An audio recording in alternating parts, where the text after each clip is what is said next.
Hello, this is Alejandro Bratti from Believe in Yourself, Believe in Your Business, and welcome to the Spanglish World Networks on Singo TV channel 250, 249, and 251. Please remember to download both the Singo TV apps on the respective App Store on iOS and Android devices. While you download, make sure to rate and leave a comment. The app is free and is available in Google Chromecast, Amazon Fire, and Roku. So I am very happy today that I have Estefania with me in the program today in the International Day for Women. So welcome, Estefania. How are you? Alejandro, thank you so much for having me in your program. I am so excited. Happy International Women's Day. It's a very important day for obviously every woman in the world. And it's been like a long, very long years of women like fighting for what we have today, right, Alejandro? Yeah, it has been a long journey, but I believe we are much better than a few years ago, and I know that there is a lot of work to do also. So it's part of the process always. Especially in Mexico, right, Alejandro? There's nothing to lie about that. I believe it's in a lot of places. Mexico has their challenges and other countries also. But yes, I agree that there is a lot to do, but a lot is already done also. So it's a mixed feeling, like in the process Yes, of good things already done and a lot of things already still missing. But uh, here we are. but that's why we have this day to commemorate everything that's good, right? Yeah, exactly. So this program is about believing in yourself and believing in your business. And I know that your career and everything that you have been doing several times help you to start to believe in yourself. So let's start with what you are doing now. I know that you are freezing. So tell us a little bit about that. And then we're going to go back in your story to start to know a little bit more about where are you coming from, why you are doing what you are doing, and all of that. Honestly, I still don't know why I'm doing what I'm doing, but I am currently freezing in Toronto. I've been freezing for January until now. I think today the sun is out, which is very beautiful for the day, today, Women's Day. And honestly, Toronto is such a beautiful city. It's full of opportunities. It's growing a lot in our industry as well. Journalism, I believe. I still don't really go into the industry as much. I am currently studying. Actually, I'm going to start taking a business course and then transferring over to a journalism course. But honestly, Toronto has just opened up their arms for me very well. And I don't know, I believe there's a reason why I'm here, and we'll find out soon. Nice, nice. So tell me a little bit about yourself, where you started, and it can be in any time of your life. Doesn't have to be like right now, or it can be like a long time ago. Just to understand and start to have a feeling of where you're coming from, how has been your fight or your struggles, and some of the things that you have been doing. Okay, so we're gonna talk about 6 years ago. I can't believe I'm talking about so long ago. Because I started very young in this industry, journalism, when I was 18. I think it was by accident, but then I think about accidents and maybe they're not true. Maybe everything happens for a reason, right? Mm. Yeah. I had recently moved for college to a different city in Mexico, and I was on the bus looking at the TV, and it was just a weird feeling. I didn't know what I wanted to study, where I wanted to go. I was in a different city away from like my original hometown in Mexico. And this TV, I saw some people doing interviews, like just having fun. And I'm like, wow, is that an actual job? I had no notion, or I had no knowledge actually about what journalism was. And I decided to go like online, look up the address for this TV station that was on all of the public transports. And I knocked on their door the next day and I'm like, hi, I saw you guys have fun at your job. I want to know more about it. Can you hire me? I have no experience. I'm 18 and I wanted to learn about the world. They obviously, Alejandro told me, no, you're too small, you're too petite, you're too everything, like a lot of buts. And I was like, okay, thank you. And then they called me and then they told me they wanted to take like some pictures of me and that if I knew about sports. At that time, I obviously didn't know about sports. Maybe until today, I do not know about sports. But I said yes, that I was willing to learn, and they called me over for the pictures. They said, "Oh, you look okay in camera. Maybe we'll call you soon." And Alejandro, that call didn't come very soon. I was impatient. And tell me something, because I know that when I am talking about believing yourself, you have to believe in yourself to really even appear there, and telling everybody like, okay, I like what you are doing. I don't know anything about it, but I want to learn and I want to do it. Hire me. I am here free and I want to. So that is a belief. That is something that you don't know what it's going to say, but there is a lot of people that doesn't do anything because they are like, okay, they are going to tell me no, and I already have the no, so I am not going to do it. Why do you think you started to feel like you can do that and call them and appear there and ask for that? I still don't know why I did it. I was like, obviously, I had a lot of fear because it was an industry that I had no idea of. I knew like by some other people, they said that it was a hard industry to get into. It was very difficult and you needed so many contacts and mostly being in Mexico, right? But I was like, I have nothing to lose. I'm so young. If they say no, like, I guess it was just a careless emotion because I was young. Today, now that I'm moved to Toronto and that I'm starting from zero, I can honestly tell you that I have more fear knocking on the door than I did when I was 18. And just to let you know that there are only two fears that we are born with. Is the fear of falling down, like I am going to fall, and the other one is loud noises. If it's everything else is something that we learn, and you are telling also exactly that. Like at the 18 years, you are like, okay, I'm fearless because I don't care, and suddenly you start to learn more about the area, and you are already an expert in the area, and suddenly you have more fear. So it's a learning process. What do you think you learned that started to create that, like that idea that maybe it's there is some fears there? You know what it is, Alejandro? I think it's the imposter syndrome that I don't know if you've heard about it. Yeah. We always get this imposter syndrome where you think you can keep learning and then you're not good enough. And even if you can put me and I can unlearn to learn again, right? Because that's what we're here for as humans living this spiritual, physical world. We're here to unlearn and relearn. But then there's a point where I'm like, maybe I'm not enough. Maybe the girl next to me is better. Maybe she's taller. Maybe she's prettier. And, or talking about my industry, right? Being on TV. But then also it's like, okay, maybe she is taller. Maybe she is prettier. Maybe I am scared, but I also know this and I know how to solve this. And like, it's like you have to take away the fear. But I think I learned that as the imposter syndrome mostly, which I do not like. No, that makes a lot of sense. No, and talking about, well, we can go deeper with the imposter syndrome, but let's go with one question in regards of, because we're in this day of International Women. So tell me a little bit about some struggles that maybe you had when you started. Okay, you are there, they are like calling you, things that you started to suffer as a woman. I don't know if you want to say something from the job or from other place. Mhm.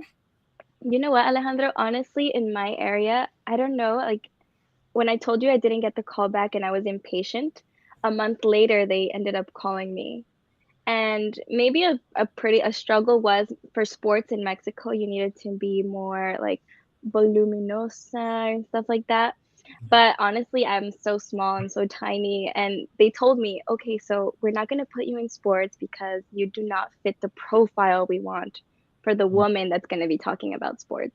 But we can give you some like tickets and you can go to concerts and you can do interviews. That's your profile. And I'm like, okay.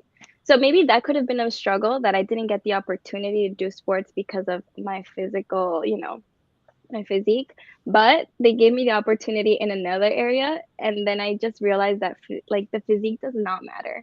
Like as long as you know what you're talking about, you can do any area in the industry that you want. You can be a producer, You can be talking in the air. These people talking to you in your ear are the most important people, and we don't see them on TV, right? Yeah. But they're behind making everything possible. So eventually I was like just giving out like interviews, and I was with people in the streets, and I realized that okay, I think this is what I was born to do. I think I love interviewing. I like pop culture. I do like sports, but I do like more being with the artists backstage. So at the end of the day, what I thought was a struggle for being a woman at the end was not really a struggle. And I think being a woman has made me, be able to become who I am today. I guess if I was a guy, I wouldn't be like this because I wouldn't have this charisma, maybe. Yeah, that's for sure. So tell me, okay, what I am hearing and really with everything that you are telling me now, it appears that you have very strong parents and family, so that help you to have like all the confidence that help you to, okay, do whatever you want. You you have the support and you have like everything to do. Is that a good comment, or how is it? Yes, 100% true. I do believe that thanks to my parents, I am also, or I did get to where I got early in my career because they don't understand anything from my world. They only knew like my cousins are doctors, my dad has a restaurant, he's in different fields. So when I talked to him about being on TV and just being with people, partying every day, coming home late because TV makes you work for long hours. Like we're like doctors. If you call me at 4 a.m., I'm gonna run to the office because I'm gonna write a story, right? So they didn't understand. They're like, why is she not sleeping at home? She's only 18. But as time passed by and my dad was seeing me, maybe I started little pulling cables, and then I was doing radio, then I was doing this and that. My dad was just like, oh my God, did I create this? Wow, that is really cool. So let's go back with the imposter syndrome, the thing that, because I believe that there is a lot of people that is hearing us right now that maybe that is stopping them to really believe that they can do it.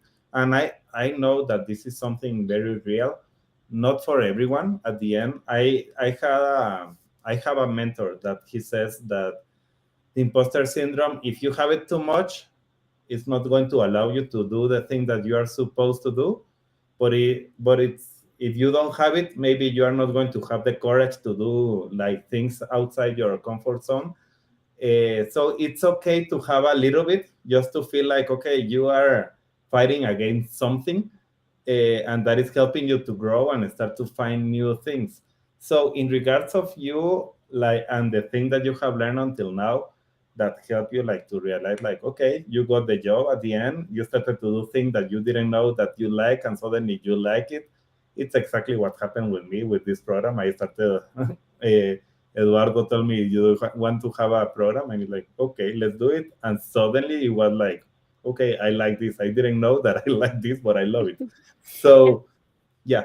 that's the best feeling, don't you think, Alejandro? Kind of finding your like where you're meant to be, who you're meant to be with by accident. At the end of the day, it's not an accident because you were meant to be here. So I think it's beautiful that you tried it. You could have said no, I'm into finance, I do other things, but you said yes, and you're here like interviewing people and learning from other people.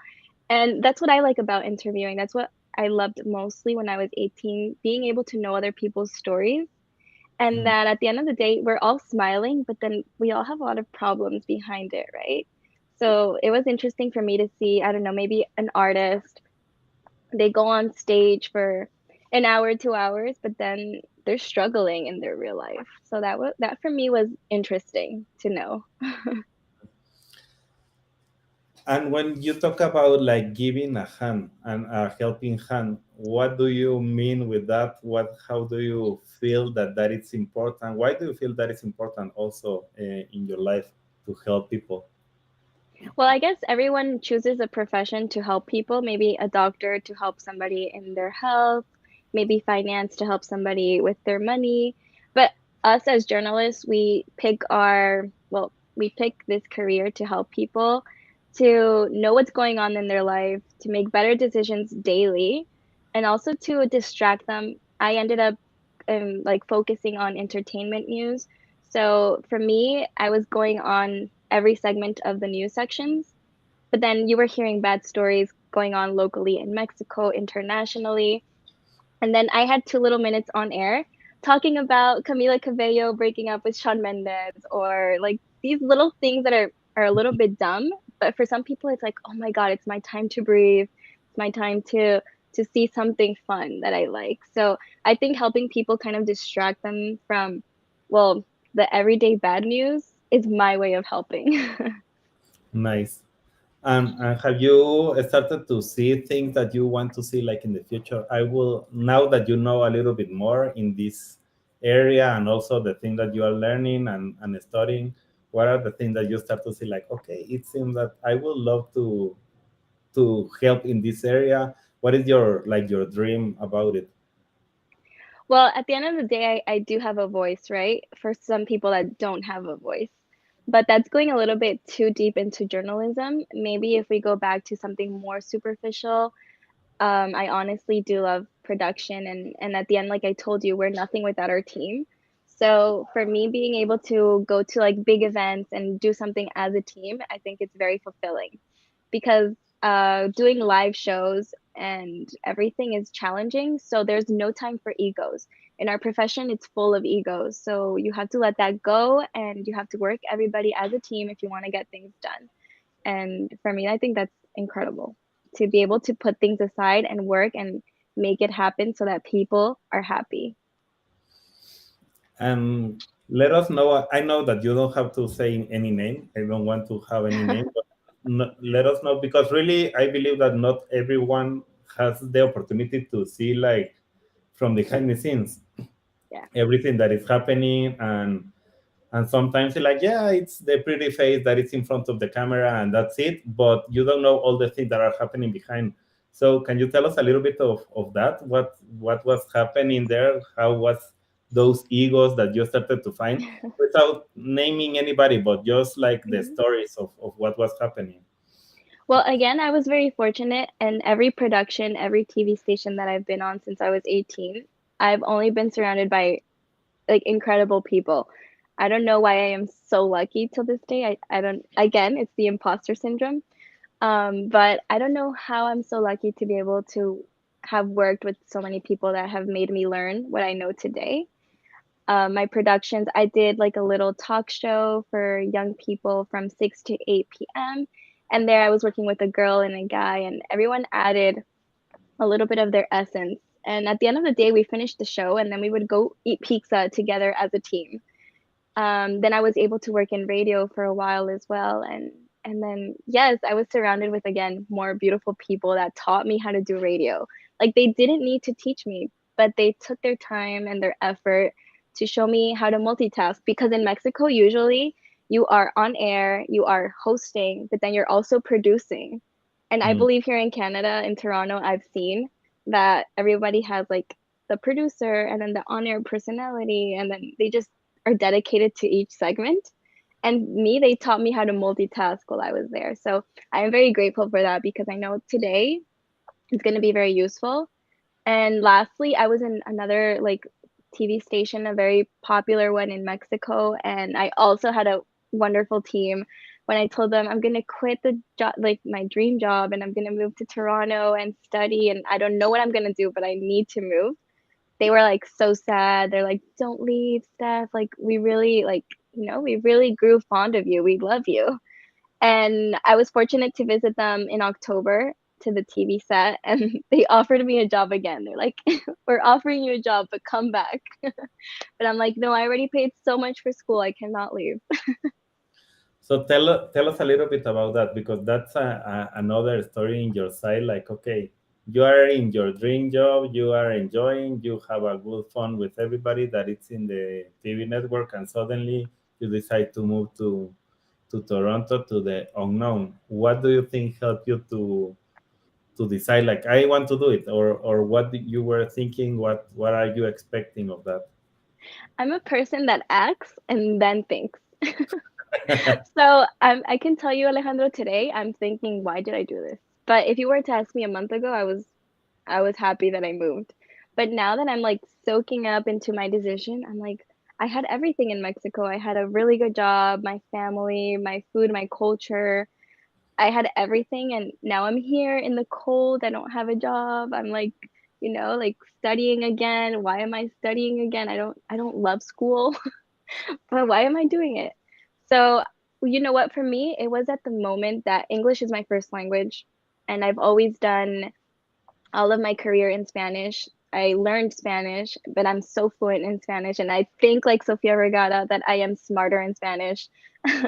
But honestly, I've always had the feeling that I wanted to do something in English. And I don't know, I'm here kind of like starting from zero, yes, but I have a little bit of a background. I guess I can like throw myself into the unknown with experience that I'm grateful to have learned from all of my colleagues. I have so many friends and colleagues in the industry. But now I can finally do it in English and learn so much more because I think TV and radio and everything done in the United States or even in Canada is very much different to Mexico, of course. Mm, mm. And what is your learning until now? Because it's like a few months, but what you like now that you are soaking up, like, okay, this is what I am doing. What is your learning now until now? Um, I've learned that we have to stay grounded to who we are because, okay, yeah, you can have the best job in the world and you can have like as much money as you want, but then everybody, like, it's like life is like a fortune wheel, right? Sometimes we're up, sometimes we're down, but being down is okay because it's going to make you get up again. So I've learned that it's okay to not be okay. Because Mm, for so many years, I don't know, Alejandro, in our culture as Mexicans, you always have to be okay. Everything's perfect. Even if you don't have food tomorrow, or even if, but like it's okay to be okay. So I guess that's what I learned. and I believe just to open the eyes also for the people that are listening, it's like sounds that you don't have problems with everything that we have been talking, but the reality is that it's the way you present in front of life and everything that is happening. It doesn't be like, okay, yeah, because Estefania, everything is fine and everything is perfect and suddenly everything is easy for her. But the reality is that you are taking even the difficult things with that decision, and that's what I am seeing now. It's like, okay, you are like, I have to make this changes, and I am bad, but it's okay. I have to put a smile and start to do it, like, and enjoy the process and enjoy the freezing and enjoy the the things that are happening. So that is also part of the belief system that we have. It's like, I can decide like, oh no, freezing. I could be at 27 degrees in Mexico and I am at minus 10 in Toronto. So this is not really fun. And it's like blah blah blah blah blah, and you start to create a hell where you are feeling like, no, I have to go back tomorrow. I don't have to be suffering anymore. uh, that's something that happens a lot, and there is a lot of people that decide to do that. But depending on how you vibrate and how you start to connect with everything that is happening, Hmm. things start to be better. Why people were fine and really good with you at the jobs? Because that was the spirit that you were bringing to the table. Yeah, and also I think you have to be uncomfortable to be comfortable again. Because at the end of the day, we're only living one life, and if you don't try what you want to do, even if that means starting from zero, then what's the point? Again, I was very happy with my team and I still talk to them all the time. They're like, come back, come back.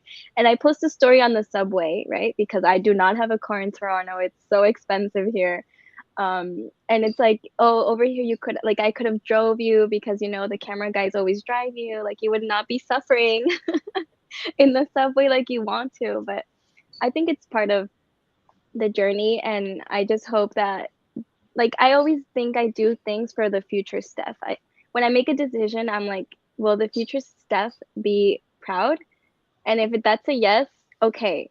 we'll think about with the present stuff, and if she's not like, comfortable and whatever, if that's her problem there. But in the future, she will be. So hopefully, Alejandro, in a year from now, if we talk again, everything will be changed. Hopefully. Nice. And okay, and tell me a little bit in that area, like, or maybe just to show to people a little bit, like, okay, some of the like more struggles that you had, like, okay, even in your head, like you are Yeah. there and suffering, or maybe when you were a teenager, something that started to happen, like you were like struggling with some decision that were happening around you, and how you changed your mindset to decide, like, okay, this is going to be okay even when it's not okay right now. how, what Mhm. what happened? How was it? Well, I guess we can go back to when I was 18 because I honestly moved. So my family is from a state called Michoacan in Mexico. And my dad moved me over to León, Guanajuato, another state, because they have the best medicine schools. So for my dad, it was like, okay, she's gonna be a doctor. Yeah, she's gonna keep on the legacy of being a doctor in their family. And I got to the city, and once I knew like it was a different city, a different mindset, and that I had so many possibilities and opportunities, I told my dad, no, I don't want to be a doctor. I do not know what I want to be, but I don't want to be a doctor. So maybe that was one of the hardest things in life. Because when you're 18, they expect you to know what you want to do forever. You have to have a plan by 18. And it's pretty hard to put that much burden on somebody that just got out of high school and doesn't know anything about the world because it's very different, right? So when I told my dad that I didn't want to be a doctor, I know I broke his heart for real because he didn't get the opportunity to study medicine as that was his dream. Luckily, I have a sister that studies medicine now, so all of that weight is off my shoulder and onto her finally. But I know I broke his heart. Again, my father, he moved, well, he went to the States as an immigrant. So he did so many sacrifices for me and for my family. And I guess like the least that I could have done was study medicine for him, right? To keep him proud. But no, I didn't. and and that it's in that story I can start to see like something that you can start to share about being feeling empowered as a woman, like, okay, I know that I am not doing exactly, and I know here in Mexico, even sometimes when the parents is saying you have to do this, it's like you have to do it, and later you can decide if you want to do another thing. But the thing that they are telling you, it's something that you are supposed to do. So how was that process at that moment when you said that to him? How was the process even in your side? How much time was to start to find like, uh, okay, this is a real decision. This is exactly what I want to do. How you got the courage to talk with him and do that? I didn't have the courage to tell him. When the admissions or letters came out, like your congratulations, you're accepted. He was so excited to know if I got accepted to school, and I just told him I never did the exam.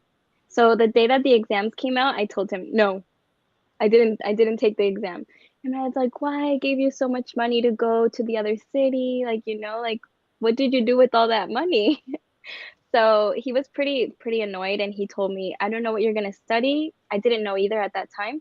He's like, you're gonna pay for your school. I am not gonna pay for your school. So you're gonna have to find a job, and if you want college, you're gonna pay for it. If you don't want college, you're gonna work. And if you don't like he just told me he's not helping me, like kind of taking me out of the will.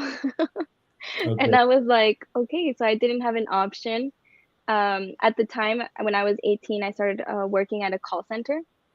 So again, I'm very privileged that I was able to learn English as my first language, thanks to my dad and my mom and their sacrifices immigrating to the States. But I was also thankful that I knew English. So I got a really good salary when I was 18, working at a call center. I was getting so much money, and for being 18, from having no money to started getting an income, I was like, oh my God. So I started paying for like my college. I started paying for my first camera. because I started doing mass communication was the first thing I started in college. I ended up transferring to marketing because like I love communication. It's what I do as a living. But I already worked in the area, so I'm like I need something to have a plan B. Like I've always thought of plan Bs since I was small because since my dad made me pay for my college, I always needed to have a plan B, right?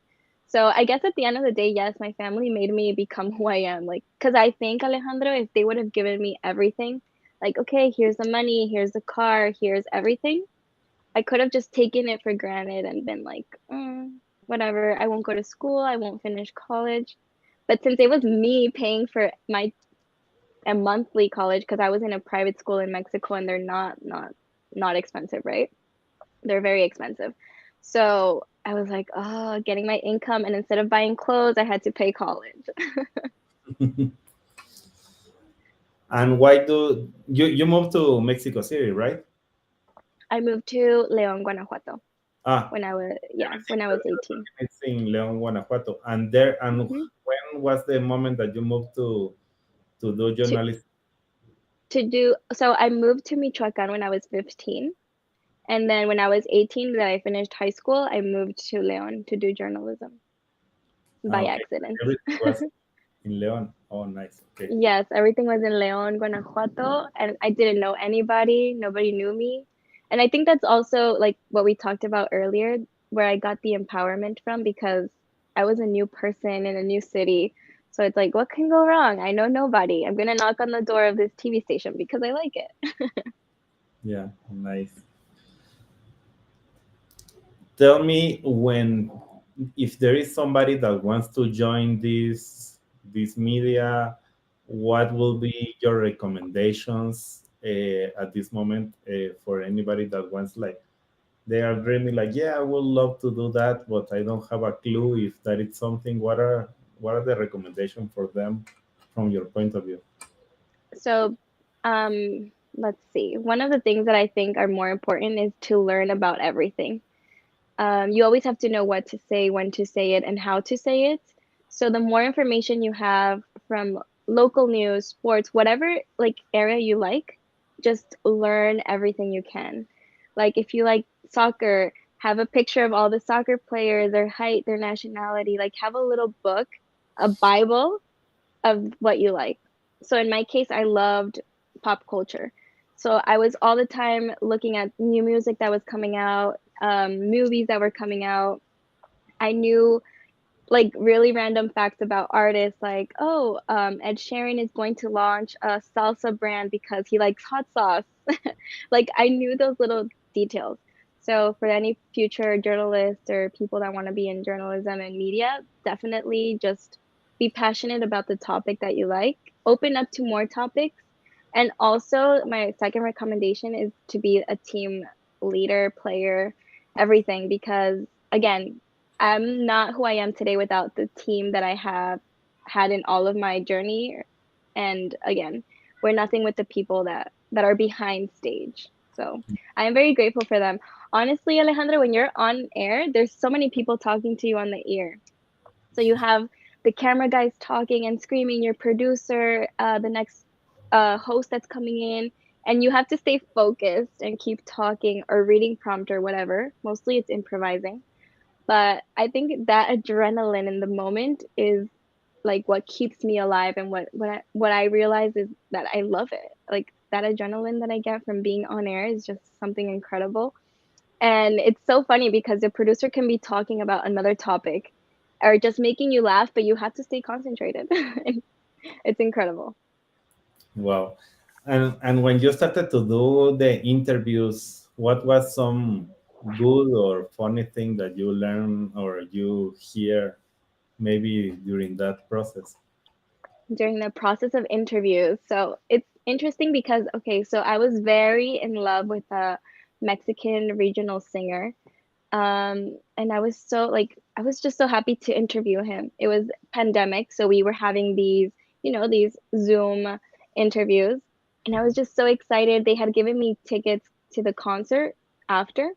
So I invited my dad, my mom because we all love them. We wanted to sing, have like a beer, together, have some good memories. And I told him like you can never be a fangirl, right? When you're going to interview somebody, even if you're dying to meet them.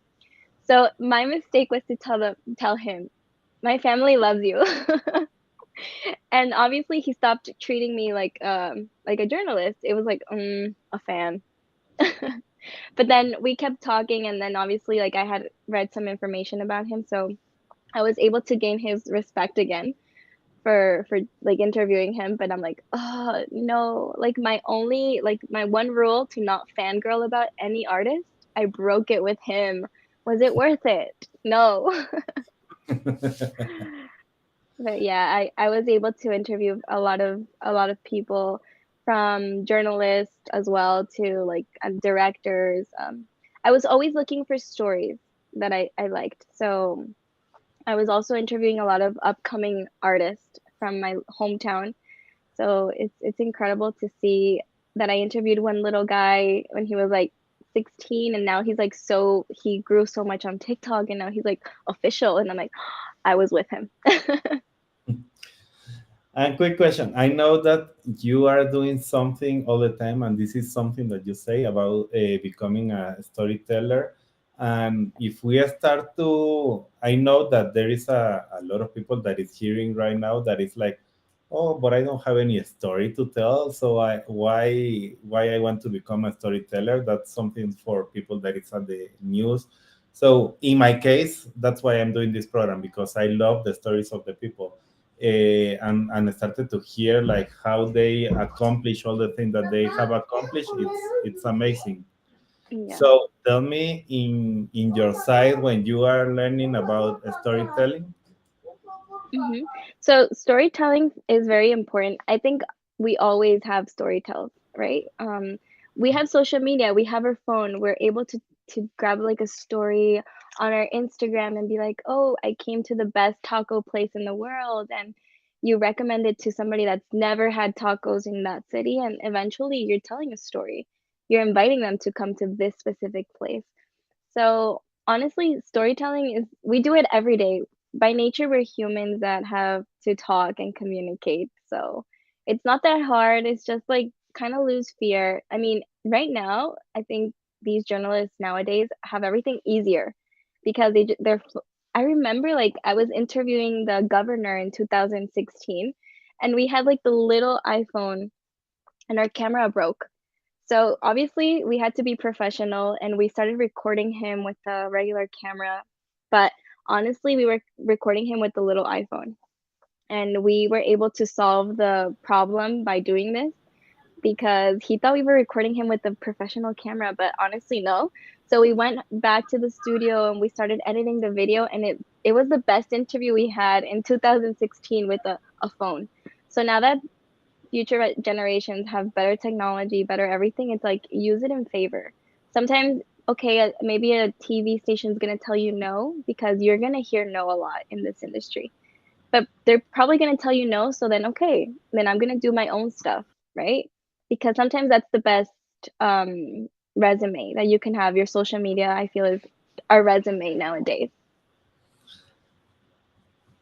So you learn, because it can be like, okay, if I want to be in the media, of course you need to learn about this storytelling. And so, but I know that in my case, I started to learn that when you are in business, it's very important to be storytelling in a lot of areas. Like if you want to become like, for example, you can see even Steve Jobs, he was a storyteller. That's exactly hmm what he was doing all the time when he wanted to present a new product.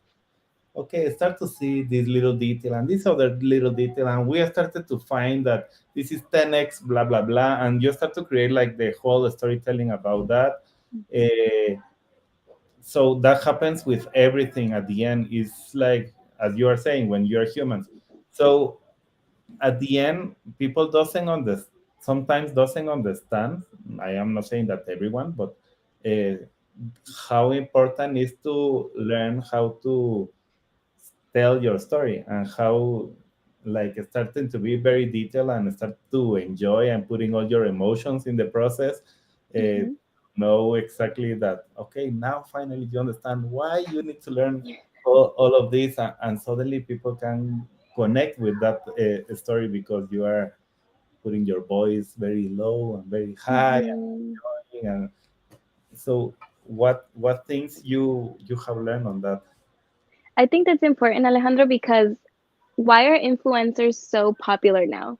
Because before TV was very square, right? So we had the news personality just not smiling. We had everything so like boxed up. And Yeah, now that we have these influencers, we are able to identify with them, or maybe these digital hosts, we're able to identify with them because they talk different. They talk like you, they talk like me. So it's not fake anymore. And that's what people want. They want people to identify that, okay, she's working, but behind the screen, she also has a life. She also has relationship problems, maybe family problems. And when that like barrier broke between digital and TV and merged together, because TV is nothing without digital. TV is going to live forever, even though people say it's going to die. It is not going to die. It's going to merge with digital. But the beauty of it is that we're able to have this connection with people now. So maybe we're doing the show live, but we're able to talk in comments with the people that are watching us and include them in the conversation, and that's something that we didn't have before. And again, as humans, as social butterflies, everybody, we have that need to interact and to belong to a group of people, right? To identify with them. So I think it's beautiful. I love social media. I am very obsessed with social media. I maybe not use it like the new generations because I'm like in a generation in the middle.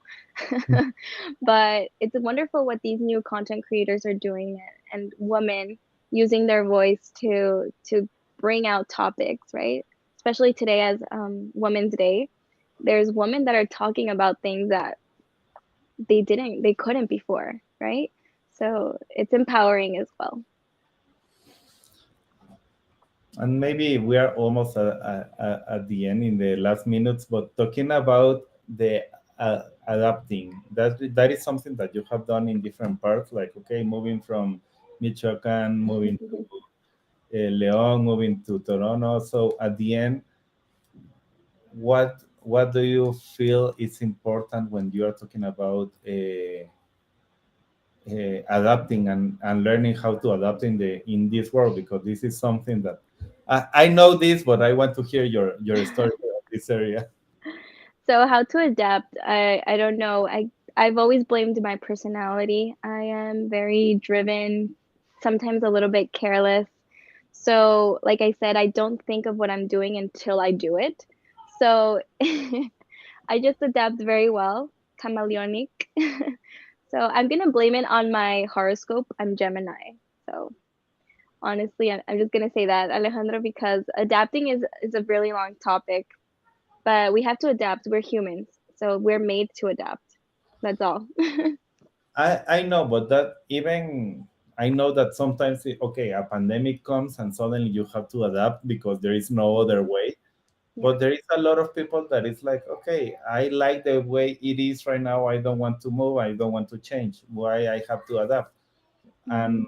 and of course when we are starting it's like okay, that's exactly what I'm looking for. I want to adapt, but there is Mhm. a moment like okay, it's like okay, I have enough. I don't want to continue adapting. uh, so in that scenario, that's why, and you can decide like okay, thank you, it's great that you want to send me to Leon, but I like to be at home and I want to stay here at home and learn here something at home, and that's it. And that's something that can happen always. And not everybody is willing to move from their hometown to really start to find a new adventure and find something.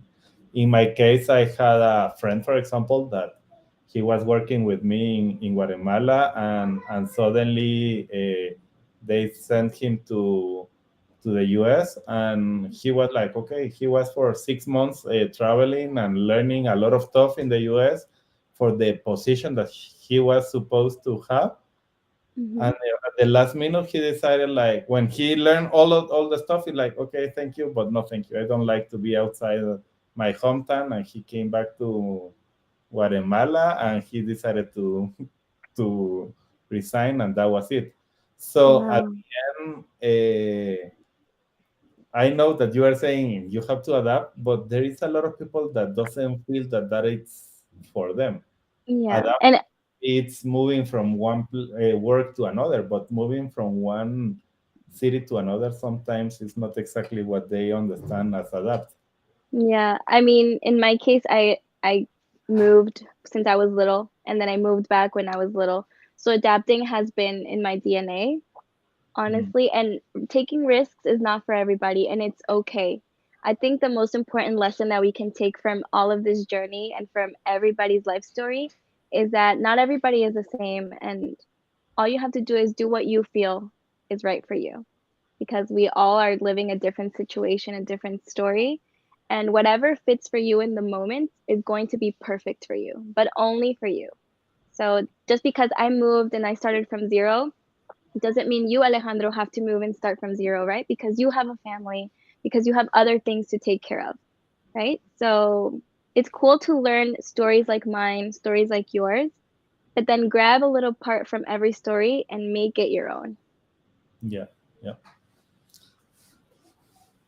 Um, okay, this is so we are okay. Just to continue, like closing what we are talking about. Do you have any message that you want to share? Like, okay, this is my message for any woman that is listening to us right now. This is exactly what I want you to hear, and that's from your point of view and exactly from where you are right now. But what do you want to say to any woman that is listening to us? Well, that being a woman is your superpower, honestly. You just have to learn how to take advantage of it, and that dreams do come true, but they have to find you working. So you have to be working for them. They're not just going to come and knock on your door. Sometimes you have to knock on their doors, and you're going to have a lot of no's, but those no's will eventually take you to a yes. So use your superpower and make your dreams come true, because you'll only live once, right? This famous quote, "You only live once," is a little bit but it's true. So Yeah. yeah, that's my message. And yeah, I love being a woman. I love the opportunities I've gotten, and I love what other women are doing. There are some women that are raising their voice, and I am very grateful for them, because they're doing what I'm not capable of or willing to do. So thank you for being a woman. And I love what you are saying. There is something that I have been hearing lately. Like, okay, today is not a day for celebration, but it's a day to like fight for more of our uh, things and the thing that we need to progress, still progress. What do you think about that? Well, it's true. I think I mean, yes, okay, celebrate the women that are around you, thank them, but thank them every day, because being a woman, we have to do the same that men do, but twice as much, right? And there's more expected from us. So honestly, I don't think it's a celebration. Celebrate us every day. We still have so many things to do. Iran has a lot of things to fix. Mexico has so many more things to fix. And like you said, there's struggles in every parts of the world. So until everything is better as a woman, I think we can celebrate. But for now, it's time to keep fighting and raising our voice and learning more stories of more empowering women.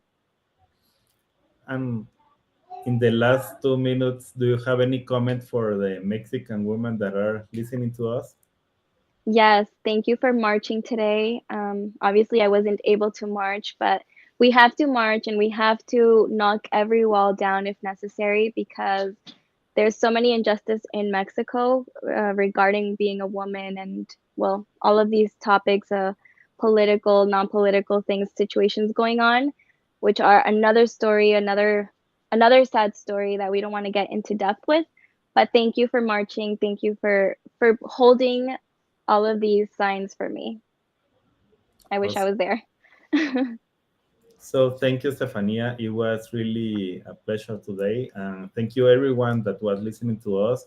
And really, I believe that every woman deserves exactly what you are saying, like all the rights and all the empowering. And that's why the topic of today was empowering a woman, giving a helping hand. And it's exactly that, how we can help each other, how we can grow each other, how we can show to the world that we are amazing. And I know that it's not something about like, okay, this is feminism and this is machismo, or it's like, it's about like really empowering everyone. And sometimes I know that it can be more difficult, some things and some situations. But thank you, Estefania. It was great today. And thank you, everyone, for listening to us today. This show can also be heard on the Spanglish Radio Network. Please check out spanglishworld.ca for all the news and programming. Spanglish World, watch it, hear it, read it, download it, and live it. See you all. Thank Thank